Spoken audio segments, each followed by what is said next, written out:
Okay. I hope you all can see my slides. Hi, everyone. I'm Ridula Alani. Welcome to Women in Big Data Communication and Career Growth session with Bob Loftis. Today, we will learn about positive intelligence for changing behavior to get through difficult times. Thanks for taking time to invest in your success by attending today's session.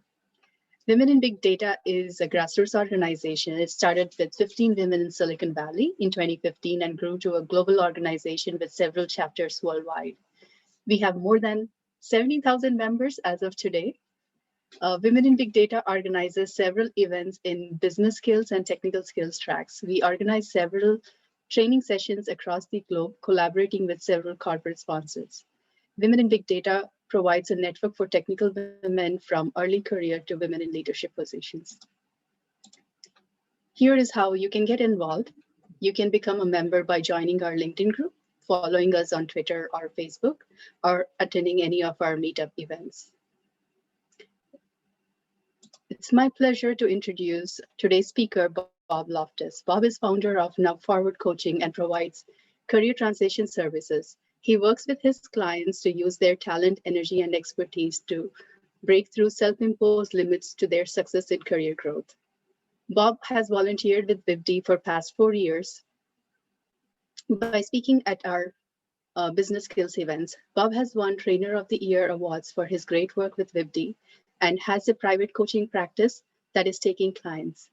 He regularly volunteers his skills at promatch.org and meetups like VIVD and CSI 10. Bob also supports other nonprofits such as Bay Area Cancer Connections and Breathing Spaces. So please join me in welcoming Bob. Bob, you can start presenting.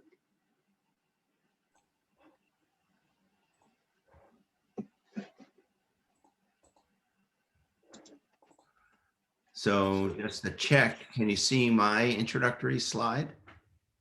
Yeah, we can see. Yes. Okay, great. I'm just reorganizing my Zoom elements here. So welcome everyone. It's great to be back with Women in Big Data, and I'm bringing some new information, some new insights that I hope will get your interest tonight. Everything I'm presenting is based on the work of Shirzad Chamine, the founder of Positive Intelligence Incorporated in San Francisco. And there might be some statements here that are familiar to you. You would never think this, but maybe somebody you know might say, the pain I feel will make me stronger. It's, I'm gonna let someone else in who's looking. Or if I tell her or him how I really feel, it won't work out. So these are statements that are tricksters that run around in our brain because we've developed an ability to create them and to use them, and they cause us to make decisions very quickly. So what I've done before in other presentations with the group is to do some mindfulness practices to sort of be a level set as we get going. So being calm inside can actually make you stronger on the outside. So why don't you bear with me and try this one out? So rub your thumb and 2 fingers together and just roll them over the fine edges of your unique fingerprints. You might want to close your eyes and just for a moment, know that there's nobody else like you. You're rubbing these fingerprints, and maybe you could stop having a thought for just a nanosecond and just concentrate on that feeling of the thumb and fingers. And you may notice your breath starts to relax a little bit. So these are all traditional kind of mindfulness activities that bring us into our body and into the actual moment now. And it's a battle to let go of those thoughts. So I wanted to give you a little background on why I got into this originally, positive intelligence. So like many people, different kind of family of origin experiences, my own parenting experiences, caregiving for people younger and older than I. Um, and the Bob, biggest, sorry to interrupt you. yes, Sorry to interrupt you. This is oh, Mridula. We lost your sharing. We don't see yes, your screen. sorry that I didn't tell you, I meant to do that. So we'll come back to Okay. this. All right. We'll come Great. back to the screen. But anyway, I just Sure. wanted to All right. talk Great. directly with you about the main reasons that I got interested in this. So I've also been workforce reduced 3 times, I think, all well-known companies, but nothing influenced me as much as did family issues. So oh, a long time ago, we suffered a terrible family tragedy. When our daughter was 4 years old, we found out that my wife had about a year to live with a terrible brain cancer that took Teddy Kennedy, John McCain, and Beau Biden. And like them, their families, we tried everything, but it didn't work. And one of the things that was so compelling to me and fortunate is that we had discovered a spiritually oriented school in the area and gotten our daughter started there, and we continued. And it was so reassuring to be in a place where spiritual ideas are much stronger and more profound than material ones. And one time I went to pick up my wonderful little daughter from school a little early. She was probably 6 years old then. And there were, it's a very small school, low budget. And they were sitting around on the floor. They were actually having reflective thinking time, which was their meditation. And the teacher looked at this little group and said, "Children, if you know how to be happy in this very moment, you know how to be happy for the rest of your life." And I've never forgotten that statement because it's pretty profound and pretty compelling. So I attempted to become more of a regular meditator. It is a struggle. Any of you who've tried and not succeeded or continue to try, I expected I was supposed to hit enlightenment, within a few weeks. It wasn't working. And I lost a little bit of interest until I was introduced to mindfulness-based stress reduction, founded by John Kabat-Zinn on the East Coast. And that had a much more everyday kind of approach to meditative practices. So that really helped me with some other family challenges that had come up. And I, in the last 10 years, have become a coach, focusing a lot on career transition, a lot on deeper emotional problems that people have. And I use my MBSR skills. And then I heard about neuro-linguistic program, the first NLP, not the NLP you guys deal with. And I became certified as an NLP master coach and also practiced some Hawaiian Huna energy work. And all of these things were, very compelling to me. And it still was a struggle to incorporate all of these things in my everyday life. I had a great desire to find something more practical that could be done easily. So I'll give you an example. After I discovered positive intelligence this past fall through the influence of 2 other coaches, friends, I was doing a car maintenance activity for my daughter, she's on the East Coast. I'm watching her car here. And I went out to the car in the driveway to do some basic maintenance. And I messed up terribly. I did something that one might say is really stupid. And immediately through my entire body shot this pain in all my nerves. And it had to do with guilt and shame about not being technically capable to not screw up and make this terrible mistake. Now, there's nobody else around. I'm just doing this to myself, feeling this shooting through my system. However, because I had been doing this program, I kind of reacted quickly and I looked at the whole situation a little differently. I did that kind of thing that we were just doing before. I took a little breath and I just observed the situation and I saw exactly the logical path of why I made that mistake. and I lightened up on myself. And then I proceeded over the next 3 days to spend no more than $15, although I made a few trips to Pep Boys, O'Reilly's Auto Parts, and Lowe's for all the little tools I needed, and get the help of a car mechanic who I asked questions of, and a neighbor who helped me push the car. And the car was back to normal order. It cost me about $15 or so. And no big deal. So I didn't spend 3 days working on it. It was just a little bit of time. And I'm thankful that I didn't spend night times beating myself up, feeling guilty and shameful that I had made such a stupid mistake. Now, of course, I heard my own father's voice in my head a little bit, and his voice was really not that cruel, but it was sort of a judgment that I had kept in me. So I'm going to bring us back now. I want to show you a couple of more slides. Let me get my screen shared. And there we go. So mental fitness, the capacity to respond to life's challenges with a positive rather than a negative mindset. And what's the benefit of this? Well, I just told you a benefit to me. There was less pain in my life at that point.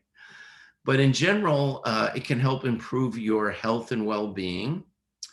It really will help you through your career growth. You'll get more clarity on what you most want because you'll be more in touch with your true, authentic self.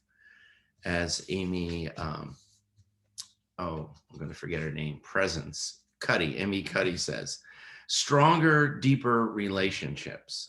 So we're going to talk about this mental fitness approach. It's really nothing that new. It's a collection of existing ideas and practices, but put in a format that actually enables you to build brain strength, to make better decisions faster. So it's based on positive psychology, which has been very popular for at least 10 years. All the latest neuroscience experiments, investigations, data, results, a lot of that supporting mindfulness and meditation for mind and body health, cognitive psychology of talk therapy and some things that are very helpful from there, and performance science, which I have a master's degree in around human performance. So all of these things add up to what's called positive intelligence, and you can read about it in this wonderful book. And also there's a great website, positiveintelligence.com. Essentially, it reduces to the fact that we really can't think our way out of stress. The problem is that we have habits that have served us so well from long ago, but now can cloud our view of what's in front of us in reality. However, we can change the neural pathways that have created the habits and the knee-jerk reactions by practicing certain ways of reacting and increasing our brain strength in certain parts of our brain. So a lot of this comes to factor analysis, which many of you are familiar with, I'm sure. And factor analysis about mental fitness is getting at the root cause of how we can be happier and stronger and more productive. Say factor analysis about colors will show that there really only are 3 that make up the myriad of color possibilities on the palette. So the root cause of positive intelligence that influences your mental fitness, there are 3 key parts. So the first one will be saboteur thoughts, we call them. And they are thoughts that we really cannot stop having. They start very early to protect us. When we're before the age of reason, before we're really conscious, we learn certain ways to behave and certain things to avoid and certain ways to present ourselves to be more accepted, more loved, more in control, etc. The trouble with the saboteur part of these thoughts is that they go to the extreme. So what was once very helpful is no longer so helpful. The second element is a collection of sage powers of that frontal lobe part of our brain that makes executive decisions. Whereas this saboteur thoughts come from the brain stem and the limbic system, that fight, flight, freeze reaction. Think of saboteur thoughts as fear and sage powers as love. Those are the two big elements that drive our behavior: fear of something dangerous and love of something that's attractive and uplifting to us. So sage powers give us strength. And it's our brain that we're working on in mental fitness. And what we're doing is trying to change these neural pathways to be stronger in that more executive function, which enables us to intercept the negative saboteur thought quickly and move to a sage perspective. Saboteur thoughts will bring us down, caused by fear, and it's so many different varieties. Sage thoughts lift us up and give us the ability to make better quality decisions. And it's all ruled by the ability to control and intercept these negative thoughts and move ourselves towards a positive interpretation. Not in a Pandora sort of Pollyanna way, but more in a practical, let's get the best results we can way.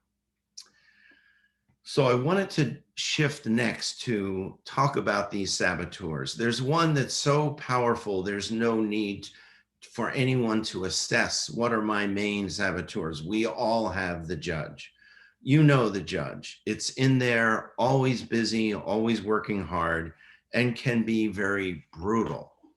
So the judge can lead to some painful observations in judging ourselves, as me initially trying to deal with that car problem, what I did, judging other people that we might not appreciate so much, and we might not even know. We just see them, and then all of a sudden we've made a judgment based on their appearance, their sound, whatever, and judging situations.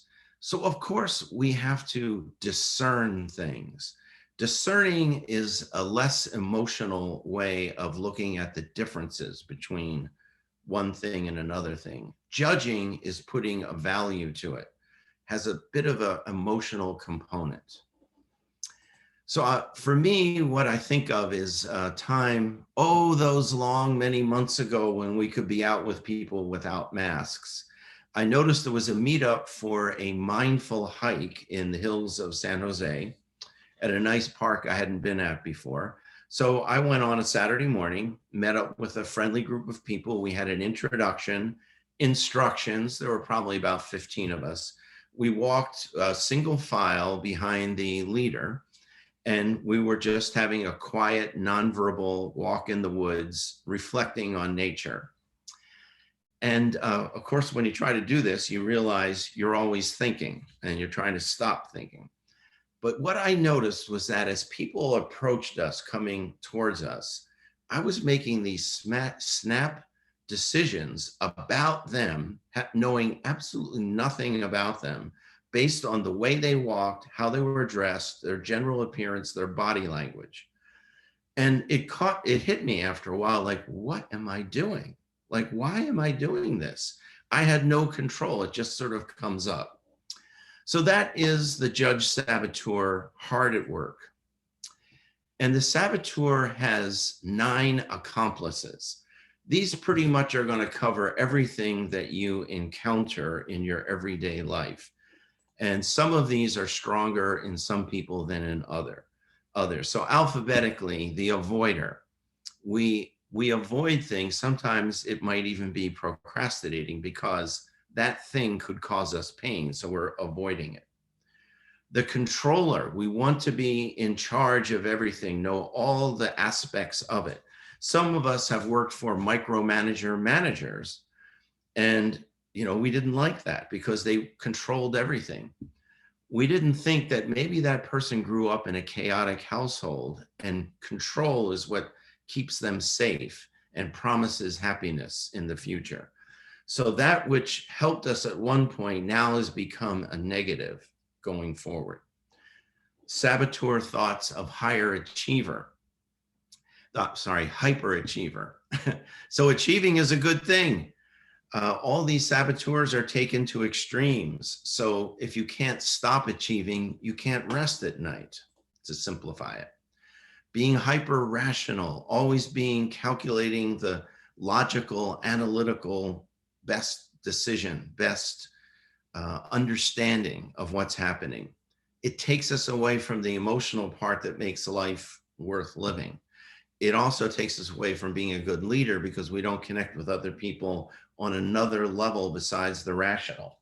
Vigilance, very important for us, taken to the extreme. We don't sleep at night because we're worried about that COVID bug getting in here somehow. Pleaser, restless, victim, stickler. Stickler is another word for perfectionist. Stickler is usually the main reason why people procrastinate. It's not because of laziness or time management. It's because they have to know what it's going to be like at the end, predict exact perfection. And if you don't have it yet, it's very hard to start.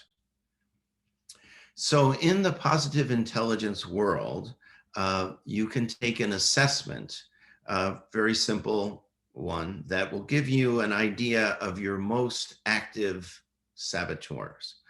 So for one of my clients, these were his results.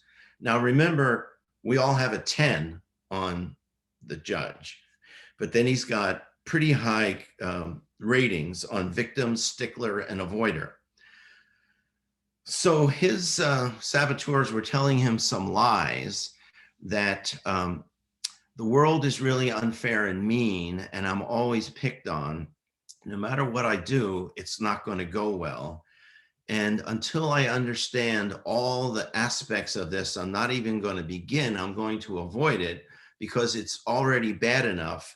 And I'm probably not going to do well, which is a judgment, the judge.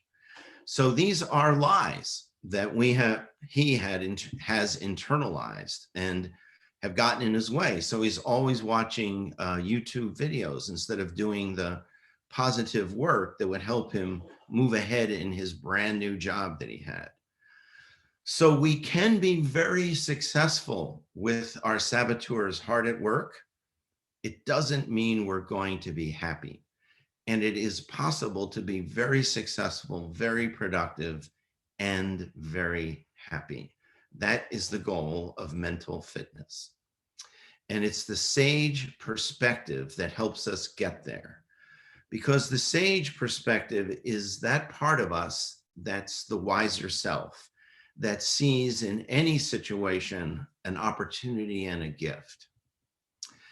So if you told me when I became a single parent of this darling little girl that there was a gift there somewhere, I think I might want to hurt you in some way because I was in pain myself. However, at this point in my life, I look back and I see many gifts that were provided for me through that really terrible part of our lives. Things were not every day always so bad. In fact, my daughter and I every night would think about, we'd calculate what good things had happened that day. So the sage perspective that we all have empathizes with ourselves and with other people. So we do have to empathize with ourselves and give ourselves a break, because remember, that judge is always running, telling us we're never going to be able to repair that car. So we have to empathize with the fact that I'm dealing with a lot of struggle on this. And the next power that comes to the sage is the ability to explore, so to step back like a really fascinated anthropologist, to just look at the facts and the details and not make judgments, just discern. That's what I was doing with the car. What do I need to do? How bad is the damage? What really happened? Where can I get more information? And then I had to do some innovating to figure out, how am I going to jury rig this thing? And is it really that disastrous? So the sage perspective allows us to do some innovation, even if it's only 10%, but it's something different and better. Navigating is the ability of our wiser self to take a breath, look at this situation and think, if I were far ahead in my life and I've gone through so much and I know so much and I looked back on this situation, would I be proud of my reaction? Is this something that I want my life to continue to be more of? So navigating is, am I doing the right thing for how I really want to be, my true self? And the final power of the sage is to activate. So if all this were just good thoughts and education, wouldn't really help us much. All my mindfulness study and all my meditative practice certainly has had a good effect, but it doesn't really change my daily behavior dramatically. And it does influence my brain and my neurology, but maybe not in the way I need in all of my work and personal relationships as they happen in the moment. So ultimately, the sage perspective helps us to intercept these saboteurs. Now, remember, the saboteurs are us, and the sage is us. I mean, this is all happening within our heads, that we have gotten influence from others, and we may have a personification of our judge. We may think of somebody in particular who just embodies the judgments that we have. But really, this is all going on inside our heads. And it's all about being able to make choices. So I wanted to stop at this point and see if anyone wanted to unmute and ask a question. I'm going to go on and give a little more detail on this, but I've been talking for a while. So anyone have a question? Hi, I have a question for you. So to start with, like, what can one do if there's a lot of fear that accompanies a thought, and even though you're trying to, um, sort of take a diversion and get to your sage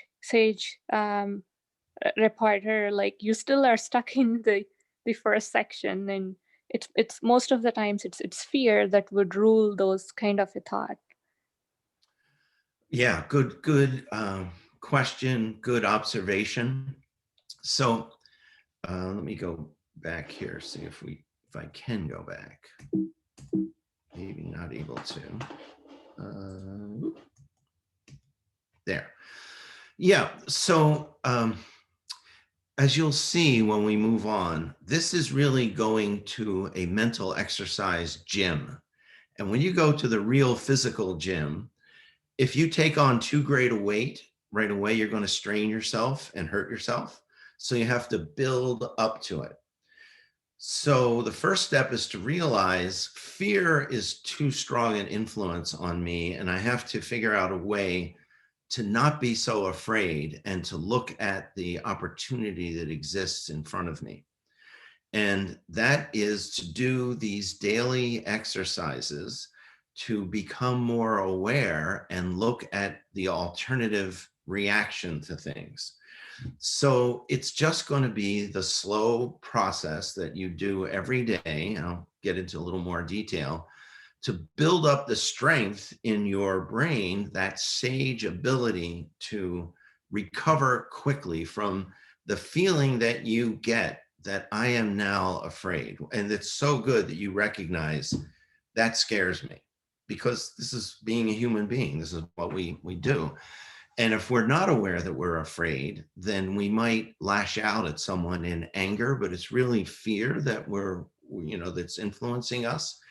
So let's go on with this and see, if I don't give enough helpful information, ask the question again when we get to the end, okay? Thank you. Great. Anyone else have something?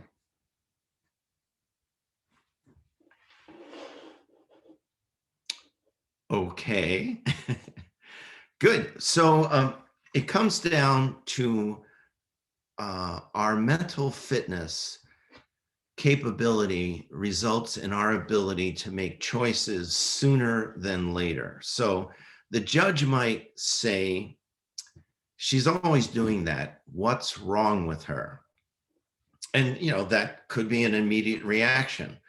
The sage might stop for a second and say, that must not feel good. I've acted that way myself. So I had a very critical father-in-law, and it was hard to be around him. He was actually an English professor at Indiana University and a critic, a textual editor critic. And sometimes it would be hard to be around him. And then I was thinking, oh, it must not be pleasant to be in his head, because if you are that critical out to other people, where's that coming from, right? So I've been critical, and it was just an awareness to me that it must be hard on him. The pleaser. So if I tell him how I really feel about him, he won't like me anymore, and I won't do well in my job. The trouble with the pleaser is, like all of these saboteurs, it's a lie. The more that you don't express yourself to somebody, the more people start to distrust you, that you're always going to have a positive attitude. You're always going to be doing this thing to help someone else. They don't know who you are, because none of us are perfect. So the sage reaction would be, I need to express myself calmly to get what I want, because I'm navigating out into the future, looking back and thinking, do I want to be my authentic self and people know who I really am and get that kind of connection? Then as I look at this situation, is it in my best interest not to be myself? That's a way of observing the possibilities and making a better choice. When I see everything fitting together, I'll begin. Trust me, I will. It might be the night before the paper's due, or the exam, or the project report, but I'll get it done in a panic. And the sage perspective might say, okay, I'm going to start this now and adjust it as I go. Imperfect is good enough. So the stickler gets in a lot of people's way and slows up progress and can make some people crazy, especially other people who are waiting on you to get your part done. Imperfection is not so bad. It's the action that moves products and projects. In the hyperachiever saboteur perspective, first I'll do this account, then I got to do the Mason one, then the Bay one. I've got to get these all closed. I've got to do it. I've got to do it. It's good to be an achiever. However, that can make a person very unhappy. Is this pace really necessary? Is it really necessary as I explore like an anthropologist? I don't feel right. My head hurts. So there's a point where the sage would move in and recognize what's going on and intervene, intercept that thought. So back to the previous question, we call them PQ repetitions. It's for positivity quotient. And you did one in the beginning, so that's a PQ rep. And you only have to do it for like 3 seconds, and you start to get a little influence from it. And the more you do that, and there are so many different ways, like one of them is, as you're sitting there now, you might wiggle your toes and just go into the feeling of knowing that you have, if you do, really healthy, good toes. You can feel all 10 of them and move them around. And that will stop you from thinking for a few nanoseconds and bring you back to your body and to this moment and to your sage self. So this program, Positive Intelligence, offers a gymnasium for mental muscle building. And within 6 weeks of doing these app-based exercises, you'll start to see changes. So this is an example of the cell, of the application on the cell. Let's see. Yeah, someone needs to get entered into the room, it looks like. Uh, so here's my dashboard, and I took this on a good day. I've been working at it a bit, but not that much, so maybe 20 minutes throughout the day, I did these different activities. And I have selected here PQ, my positivity quotient. My muscle, my brain muscle is about 694 of the way we calculate it. I'm charged up at the moment, so I'm in good shape to make smarter decisions. I still can be influenced by a saboteur and make a bad decision, but my ability to react quickly and shift my brain, intercept that, is greater when I'm in this condition. And I've done 57 of the 36 recommended repetitions. And it's really amount of time to strengthen my brain muscle. And you see this little gauge below that I'm running on that, at that point I was running above the average, which is good. And I have benefited from doing this. So a lot of this program, which is a for-profit program, is, well, it's all running off of an app on your phone. So the app doesn't tell you what to do. It just records your activities. So you still have to remember to go to the app and do the activities.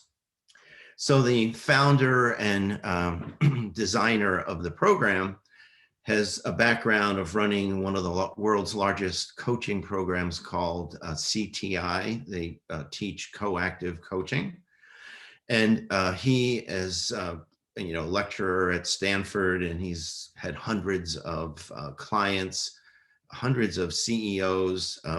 Once he introduced this program to CEOs who would never go near meditating or didn't really think much about mindfulness. Once he got them on this program, they were so impressed with it, they asked him to do it with their entire family to improve their family communication and with their executive team. And then it would filter down through the organization. Because we know from the collated research around all those areas of positive psychology and neuroscience and mindfulness, etc., that people will live longer and be healthier doing these things. Salespeople are more successful in selling. Creative people get more creative. All of us get more creative. Teams actually perform a lot better. And lower stress means increased happiness, because stress really lives in our body and it's negative. Releasing that stress sooner actually helps with our overall health. So it's for individuals, for teams, for families, and communities. So when I learned about it, I was in a cohort with 4 other coaches, and we worked our way through this program, which is 6 to 7 weeks. So I want you to bear with me while I give you a little bit of my own visualization. So in the positive intelligence approach, there's a lot of contemplation. That's kind of what you guys are doing now. You're contemplating these new ideas and how does this relate to me? There's a predominance of activity of doing the PQ reps, we call them. And then there's also the power of visualization, because I was into visualization long before positive intelligence. It's one of those amazing human abilities. So before that, yeah, that was a great question, because how can I stop this fear, which seems to be so strong? So a fear that I have, and many people have had for quite a while, is that there's such a political division in this country that we are enemies within our own country.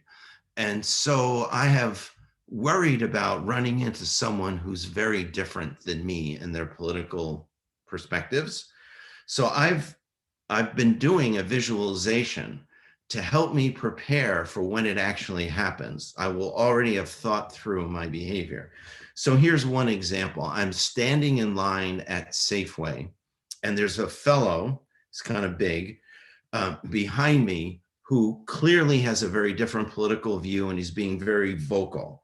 So his judge saboteur is coming out judgmentally, and it's calling to my judge saboteur to condemn him for what I think are his wrong beliefs. And I notice this, and I do a little bit of this repetition. Maybe I just take a breath and I notice my feet on the floor, and my sage engages, and I ask him how it's going, just like that. Hey, how's it going?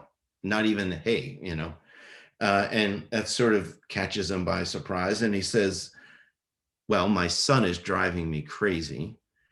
And I agree with him. I say, oh yeah, teenagers can really make us crazy. He nods and he relaxes just a little bit.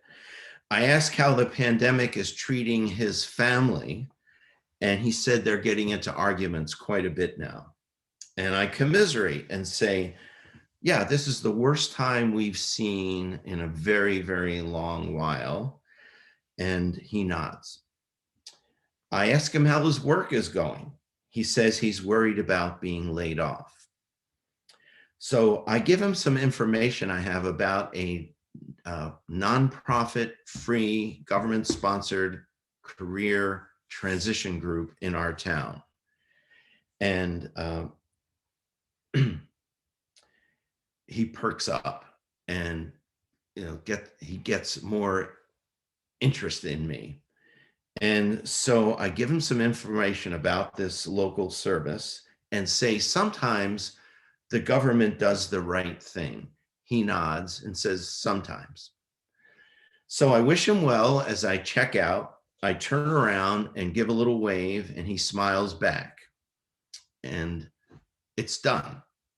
So that could have been a very different situation. I think you can imagine.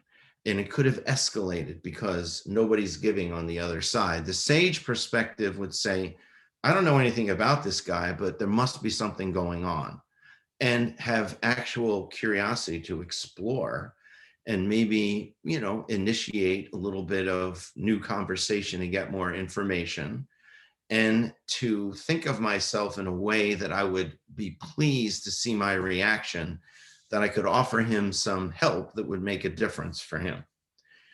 And I did all that. So that would be activating it all. So now my brain is influenced by this. And the more that I can visualize this sort of behavior, the more my brain will be changing, especially the more that I do those repetitions every day to strengthen my possibilities. So let me give you the overview again of Positive Intelligence. It's a program that you join. You get the app by becoming a member, and you begin tracking your behavior towards shifting your brain into that self-command mode and avoiding pain as much as you can, going towards an ease and flow in life instead. You would ideally join or start a group of 3 to 7 people, a little cohort, and you're all connected by the application every day for 15 minutes on your own throughout the day, just not like 2 minutes here, a minute there, etc. You do the activities, which you track on the phone. You watch a 1-hour video that's actually on your phone too, generally on the weekend. And then this book you would have available either to read on screen or listen to. And gradually you work your way through the book, and your facilitator, someone like me, guides you for 30 to 60 minutes once a week over a 6 to 7 week period. And then you will retain the access to the application on your phone for up to a year, just maintaining what you got, or you could actually choose to grow into some new activities to increase things. So this is a for-profit program. The book is out there and available to read over and get more details. You can actually do the Saboteur assessment for free, and the company will keep in touch with you, through email and encourage you. So to me, it's one of the most practical and interesting new coaching programs I've seen.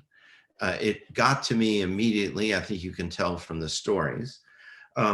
It's really about recovering to your natural, true sage perspective faster. And if you're interested, let me know. If you want to go to positiveintelligence.com and sign up with their program, it's $1,000 for the 6 to 7 weeks. Because I'm associated in their coaching program, I can offer that for special discounts to help. So that is basically an overview of this very interesting new program. So I'll be very open to any questions you might have at this point.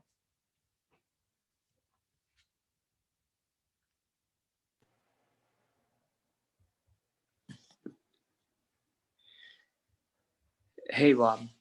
Yes. Hi. Thank you so much for the talk. When you were referring to the when you were elaborating on the choices that we make against the saboteurs, I could really see myself when you're describing the hyperachiever. Thinking about what I should be doing, so many different things at the same time, and ending up not doing anything. So yeah, could you I'm laughing in in support. Yeah. Could you elaborate the sage aspect? How the sage would help? Oh yes. Yeah. So let's just say for the hyperachiever, right? That's what we're focused on, the hyperachiever saboteur. So achieving is a good thing. The hyper is the extreme. So where it impacts our personal satisfaction, our health, our relationship to people and teams, that's where, so clearly, if it's overwhelming to try to achieve so much, this is not good. It's gone to the extreme. So you'd have to look at a specific situation. So let's say I've got 4 projects that I really want to shine on. There's a book called The One Thing by Keller of Keller Williams Real Estate. And it's data around the fact that very successful people know how to prioritize the one thing that makes the most difference in their personal life and their professional life. So what is it in your drive to achieve? What is the most important thing? So that's where we should spend the majority of our time. And the other things, manage them, but they don't have to be done as well. So it takes a little practice to figure out what's the most important thing. And we have this illusion that there really is, what is it called? Everybody knows it and I'm forgetting now. When you switch from one thing to another thing very quickly. And it's you might even see it in a job description. Go ahead. Multitasking. So it's an illusion. Our brains don't work that way. We're just, some working moms really do seem like they are great multitaskers. They're just so amazing and, switching and switching and switching. It's exhausting. So to really be an achiever takes some focus and some awareness of the bigger picture. So I would say, incorporating these kind of practices to sort of catch yourself, oh boy, I am taking on so much and this is not doing me well. I feel not so good. I'm not resting well enough. So sometimes you just have to get the endorphins going. So exercising, being out in nature, even just talking with friends, get out of being at home in our home office, running from one cognitive task to another and be more in the body in general, it should help. So the sage would say, oh man, I am really a good achiever, but I'm overdoing it. What is it that I need to achieve the most? And how could I innovate in my approach to achieving things, and who can I ask for input about what is the most important thing for me to achieve, so that I have some data to back up my decisions. And what do I want to be known for at the end of my life when I'm looking back? You know, what are the things that matter most to me? So let's say I want to be successful and take care of my family. Do I need to be a hyperachiever in order to do that? Because maybe that would take me away from my family time. And do I want to have the best entrepreneurial business ever imagined, but I'm so worn out that the people that I work closely with don't like being around me anymore? You know, so what is it that matters the most to me? And how can I take small steps to change my attitude and behavior about this? And so, you know, we say that these repetitions that change the neural pathways in our brain are the way to go. Another way to look at it is, some people might say, I have to feel pain to know I'm succeeding, that I'm growing. No pain, no gain. Totally wrong, false statement. So ease and flow take successful people to greater heights.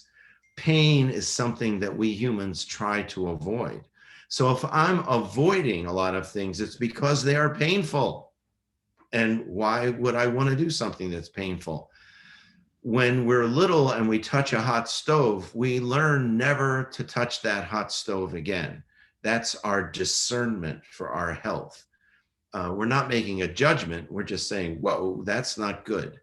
But sometimes as we get older, we get hurt and we keep doing it because we think that's the way it should be. And that's a trick. It's a lie from these saboteurs to think that that will make us happy by being in pain. I hope that helps, Sandeep. Anything else more to it? No, I think that's really helpful. Thank you so much. You're welcome. Thank you. Anything in the chat, Mridula? No, I don't see anything in the chat, but I have a question of my own, Bob. So I know you mentioned about practicing and visualizing the situation, like the example you quoted about, you know, having different political views, right? But there are situations where you're really not prepared for it. You don't expect things, and just things are just thrown at you, right? And you have to react on the spot and, like, you know, put your best self forward, even though the situation is like quite negative, right?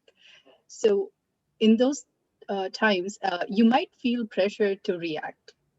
How do you manage that? Well, we're going to react, you know, like we're human. We're going to react, and ideally, we want to learn from it. Now, I have a lot of different things in my coaching toolkit, and one of the programs that I've mentioned before in our sessions, I love Crucial Conversations. And Crucial Conversations is about trying to make the situation that is very stressful with somebody or a number of people safer, so everyone can speak their mind without attacking someone else. And one of the things we really focus on is the quality of a good apology. So if you have an immediate reaction that's just being human, you might feel that pretty quickly and say, oh, I'm really sorry about that. That just hit me. That just triggered a button for me for some reason. I really didn't mean to overwhelm you with that reaction. What I meant was, I think that if we go through the steps here, we'll be able to find a better solution. I hope you'll accept my apology and we can talk this through. So that is, I think, a good apology. Okay. What's a bad apology? Does anybody know a bad apology they could give? You may have received a few yourself. I would say, sorry you feel that way. Yes, exactly. I'm so sorry you have that problem, don't you? So we got to make sure that we're sincere. So we have to work on ourselves. And that's what positive intelligence is all about, working on yourself. Yeah. So, we make a mistake. Life is about recovering from mistakes. As many of you know, I'm very agile. Mistakes are how we learn. You keep moving, you reorient, the team learns from it and goes on. Yeah. So yeah, and I think the more that you practice this stuff and visualize, the less self-critical you'll be when you make a mistake. Mhm. Yeah, I think I was coming back to that, because you react, you would apologize, but the judge inside you is still criticizing you and judging you. Yeah, me, yes, and also maybe the other No, sorry, person. not just you, not just you. I was just No, referring I to didn't mean. myself in third person, but just in general. Yeah. Yeah, no. So it's uh, it's it's really helpful to think that we say yes and. So Mhm. if that thing that hits you gets you worked up, you could take a pause for a second. Pausing is very powerful. Have a little breath and say, well, I hear your idea. And what I like about that idea is one little thing you can find that you can live with. And I would like to suggest that we consider boom. But again, if you're triggered and you're really emotional, then we can't think our way out of stress. You have to do something physically to kind of ground you so you can make a wise return. And it may be the next day you send an email. Whoa, I think I could have done better in our discussion yesterday. Do you have 15 minutes we could chat today? I learned a lot from what you said. Mhm. Yeah. Yeah. Okay. Thanks. Okay. Any other questions? Hi, I have a question for you. So often I feel that the judge or the overachiever and all these categories, including our sage personalities, are like these volume buttons in a song, which would like have the ebb and flow throughout the day, or they can like change very much as per the situation. Is our main aim to should we always like aim to have our sage personality win, and is that win always helpful? Because sometimes I feel like being a high achiever sort of like overtakes your it's important to meet a deadline or something, in which case your sage should like go low, but then your high achiever should go up, kind of, the chart. Yeah, no, absolutely. It's good to be an achiever and a high achiever, but a hyper achiever is a little different. That's the stronger extreme. So the sage is very much an achiever and productive, smart person, but getting the best results all around. So not only achieving the goal of the project, let's say, but achieving cohesion of the team. Whereas, we work in very stressful environments, and there are lots of people with no idea about what we've been talking about at all, who are going to come at you with all of their saboteurs ready to trigger yours to react. So we do the best we can, and you're just modifying, can I achieve what I need to achieve and be my real self and stay healthy and influence the group in a positive way that helps my career? That's kind of, like what we're looking to do, all of that, rather than I've just got to make this deadline, I'll get it out there, I'll deal with these people later. Not a great working environment, I would think. But sometimes that's what we hear around us. So we're always trying to look for what is the gift or opportunity in any situation we're in. So if I have a knee-jerk reaction and it's not my best reaction, it's an opportunity to become aware of how quickly that happens for me? What triggers it and what should I work on? You know, rather than, oh, you idiot, why did you ever say that? You know, that's not very helpful. Nor is it very helpful to give that response to somebody else. Well, that's not a very smart thing to say. Like, what good does that do? You know, it does no good. It kind of angers some people. It minimizes other people. There's no real positive gain in that. And this is all about the positive aspects of our smarter self. Awesome. Thanks. Sure. I hope it helps. Yeah, I'm just so impressed with this stuff. It's happening all the time. In an earlier webinar today, a person who was on the tech team coordinating presented himself with such an image and body language that my judge immediately said, this guy's going to be a pain. He is going to be very conservative. He's really going to bum me out. He doesn't believe in any of this stuff. And then I thought, no, I don't know that for sure. So I worked on him through the webinar. I made comments about how he was helping. I referred back to things that he had said, and we finished on a very positive note, you know. And I've been thinking about these things and practicing it for a while.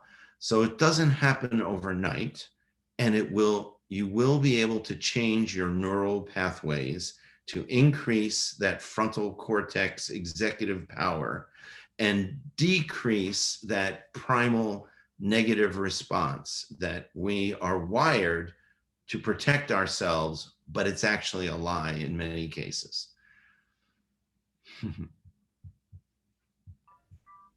Bob, I have a question. Mm-hmm. How do you deal with people's need to always be right and have the last say in everything? You divorce them. Only kidding. There are many ex-husbands who are narcissists. So yeah, I have a number of them in my own family. They always have to be right. Yes. So that usually is fear-based, right?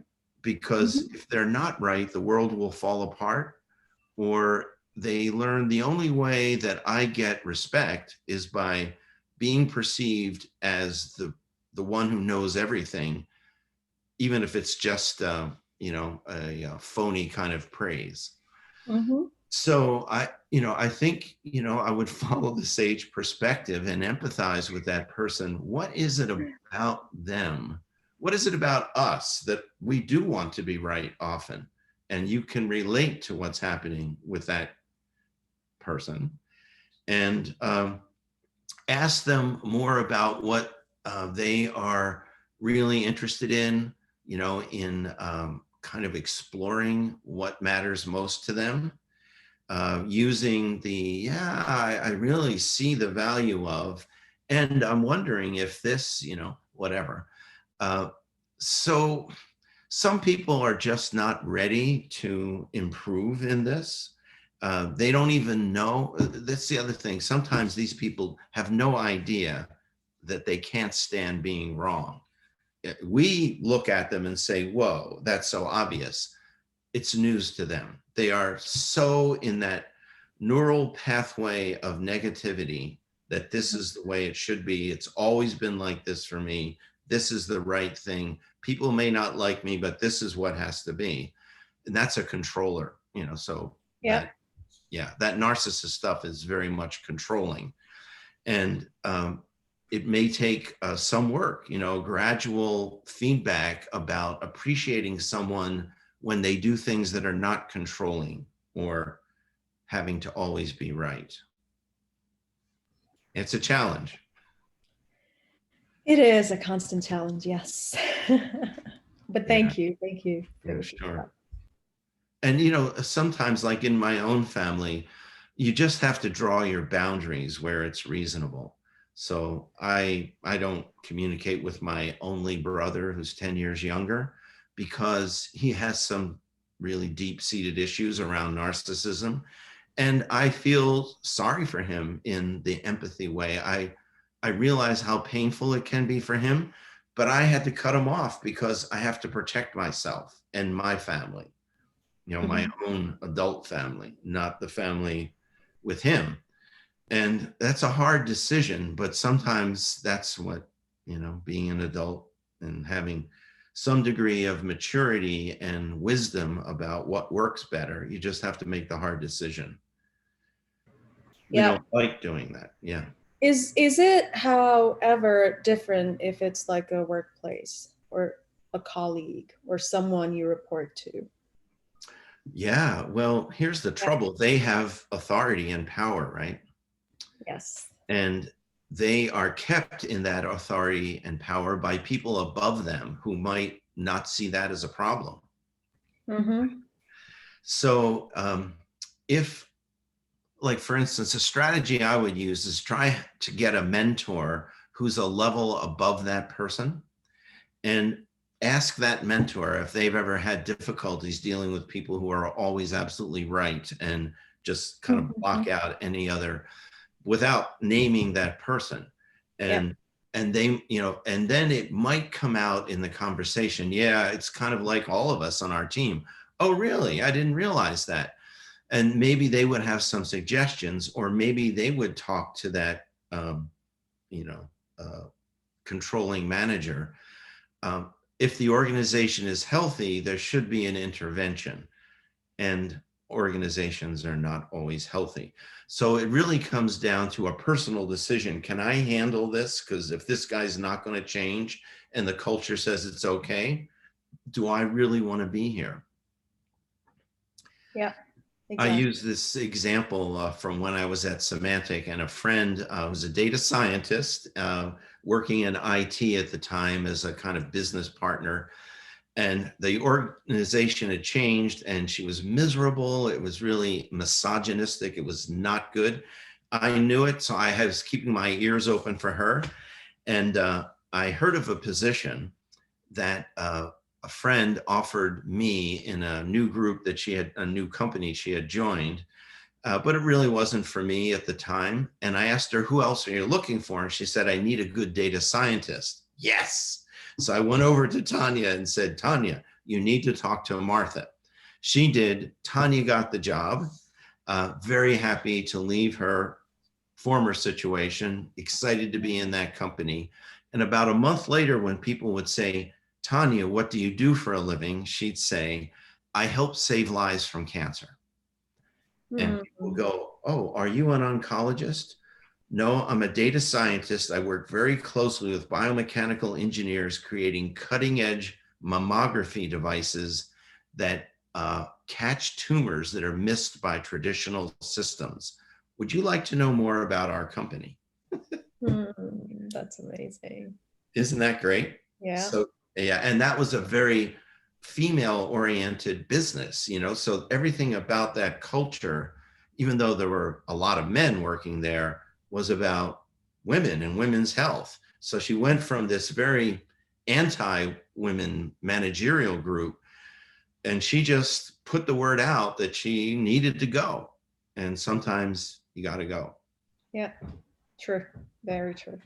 Okay, a follow-up question. I promise this will be my last question. No problem. But, it might be a separate question though. For instance, let's a hypothetical situation where someone, it's a blessing and a curse at the same time, where has never had to look for a job because they have been referred for the most part from one job to next. So it's a blessing that they haven't had to, but it's a curse that they don't know how to. So any advice for people? They should work with a good coach. Yeah. Awesome. Okay. So might be able to refer someone to you.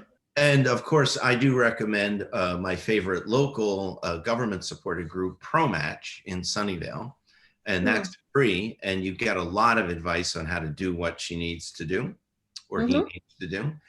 But mostly, it's learning the new job. So the new job is called getting a job, and this person never had to do that job before. So there's new language, new techniques, new attitude, and it can work. But Yep. you know, you have to be willing to jump in and learn some new things. And mostly it's your network, you know, Yeah. it's probably why she never had that problem before. And now, you know, especially as we mature in our work life, our network, well, our immediate survival network may not be as applicable. You know, we may have let it fall a little bit, or, Yeah. you know, it's just not as immediate as it used to be before. So, Mm, but it's definitely doable. cool. Thank you. Sure.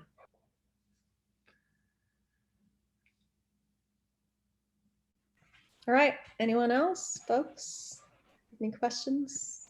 We have Bob here.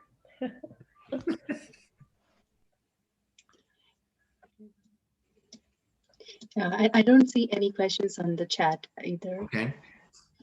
So Well, it has been a great pleasure. I always like helping out my favorite meetup group. Now over 17,000 strong. It's impressive, really impressive. And I love the topics that keep coming up. I went to the one on, you know, I guess, what was it called? Neurodiversity, a couple of weeks ago. And because I have clients who are also on the spectrum, and it's, you know, it's when you're not that familiar, it's good to get new information about how people think differently. People who are very talented and really smart, but think differently than your whatever neurotypical person. So I appreciate the offerings from the group. Thank you. But thank you so much for a great session. Right. But I'll hand it over back to you, Mridula. yeah, thanks, Bob, and thanks everyone for attending. Thanks for sharing your personal stories, Bob. It was very thought-provoking for me, just changing my own thinking, right? Like, I'm definitely like most people, I suffer from a lot of the things that you shared. It's a good way to think about myself, like do some self-reflection and maybe change my behavior. I think that's very helpful, especially in these times. It's always helpful, but especially with pandemic and everything else that's going on in the world, I think it's more important. Thank you. Yeah, and I think working women with little kids at home, this is not a great time. I mean, of course, it's wonderful to be around your kids, but the demands, I mean, you really got to get a lot of good support to keep your brain going through this craziness. Yeah. All right. I think it's 6:45, so we can call it a day. Thanks everyone for joining. Thank you so Take much, care. Bob. Oh, my Really. pleasure. Have a good rest of the evening. You too. Yeah, Take you care. guys. Bye-bye. Bye. Bye.